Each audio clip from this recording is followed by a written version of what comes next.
2016. smo zajedno sa njima u saradnji razvili tehnički koncept za ovo postrojenje i ovo je prvi put da se nekoliko javnih objekata, 5 javnih objekata spoji na jednu kotlarnicu i da se ta mini toplotna mreža i napravi i realizuje kao projekat.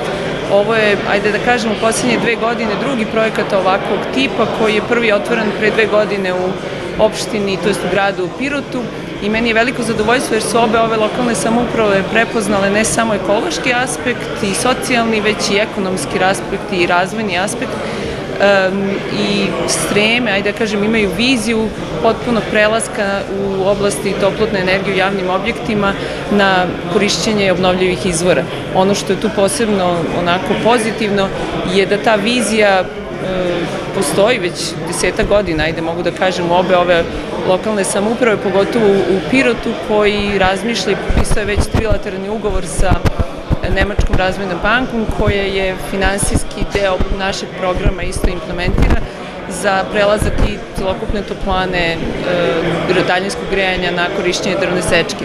Ono što mislim i da je u stvari glavni efekat nije samo ekološki ili socijalni, već kreiranje radnih mesta u, ajde da kažem, uzduž tog celokupnog lanca isporuke drvne sečke, tako da ima karakter i taj razvojni, što pogotovo je nekako i cilj našeg programa. Za nas je posebno značajan iz razloga što se na prvom mjestu kvalitet grijanja naše dece, naše omladine. Da ste vidjeli prošlu godinu ili prethodnih godina u ovim zimskim periodima kako moraju da budu učionice u zimskim jaknama i zbog loše izolacije i zbog loše kvalitetnog grejanja, svakako bi ta slika bila potpunija, ali ono što nas čini srećnim je što će u celini ceo ovaj projekat koji smo radili, a samo je toplana deo tog projekta, biti završen. Evo, mi se danas nalazimo u objektu Mašinsko-elektrotehničke škole gde se privode kraju radovi. Očekujemo 1. novembra da pustimo i ovu školu u funkciju. 1. septembra smo pustili renoviranu osnovnu školu Desanka Maksimović u funkciji. To je jedna od najsavremenijih osnovnih škola dok ne završe u Varoši. Najsavremenijih osnovnih škola trenutno u Srbiji.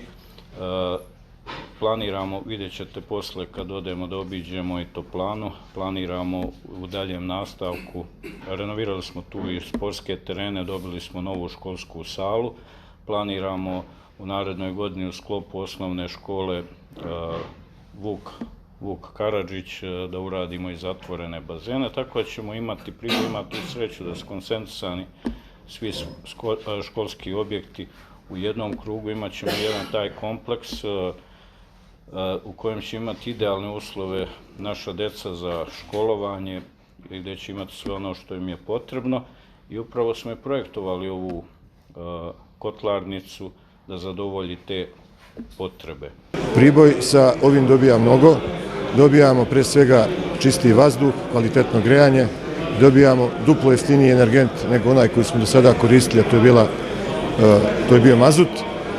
Osim toga, ovo je jedan korak na našem putu da iskorenimo fosilna goriva iz Priboja što se tiče sistema daljinskog grejanja, ali i individualnih korisnika, i da potpuno pređemo na drvnu biomasu kojom je ovaj region bogat, i to je energent lokalnog karaktera koji razvija domaću privredu, razvijamo nova radna mesta u opštini Priboj, a i u regionu, i nadam se da je opština Priboj samo jedan od primera i da će se ovakve toplane otvarati i u susednim opštinama i opštinama Zlatiborskog okruga, a i širom Srbije.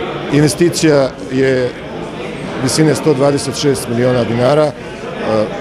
Investitor je Vlada Republike Srbije preko Kancelarije za upravljanje javnim ulaganjima.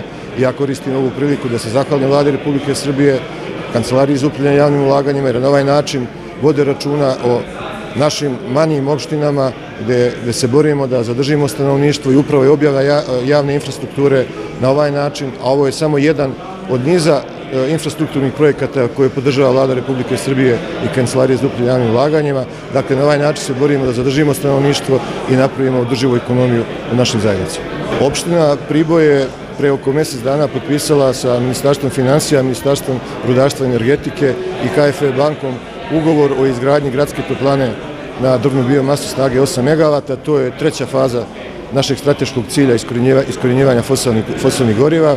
Trenutno je u toku predkvalifikacioni tender koji se završava 3. novembra i mi se nadamo da će na proleće početi izgradnja ovog novog postrojenja u koji je uključena ne sama izgradnja novog postrojenja drvnu biomasu, već i kompletna rekonstrukcija toplovoda i postavnica, čime će Priboj zaista dobiti i novo i maksimalno kvalitetno grejanje za svoje građane.